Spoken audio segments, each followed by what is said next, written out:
Buong puso kong sinasabi si Brad Eli ay sugo ng Diyos, aral dito dalisay at mananatili pa rin ako dito. Sa ngayon na nagbibigay sa akin ng tulong si Brad Eli. Mm.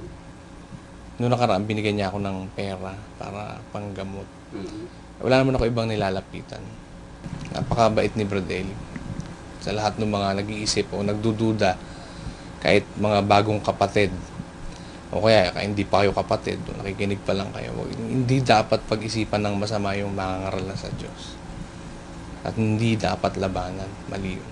Ano ang masasabi mo sa doktrina ng samahang ito ni Brother Eli Soriano kumpara dyan naman sa Iglesia ni Cristo na Ginoong Manalo? Malayo po. Malayo.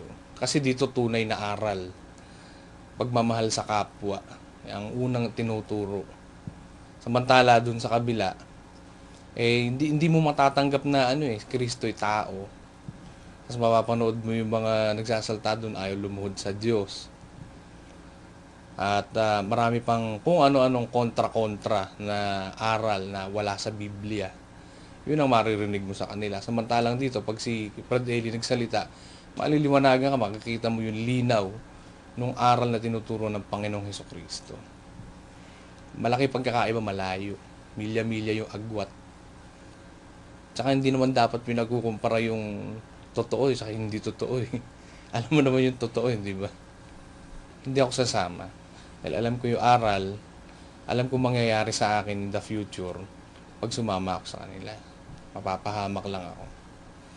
Sabi nga ni Brad Josel nakaraan, para ako lumundag sa impyerno ng madalian. Pag ako'y sumama o umanib sa kanila. Yun po.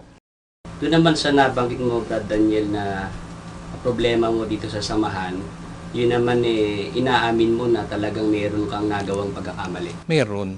May nagawa talaga akong pagkakamali. Kasi nga, Brother Daniel, yung mga nagsalita na nung sila makipag-usap kay Brother Eli, ang bilang umabot ng mga 14, yung mga merong reklamo na nagkaroon ka ng problema sa kanila. Yun ba talaga bang ganun yun, Brother Daniel? Talaga bang yun ang nangyari? Umabot ng ganun? Hindi ko na matandaan, Brad Willie. Pero kung ganun man, humingi ako ng dispensa sa kanila lahat. Humingi ako ng tawad.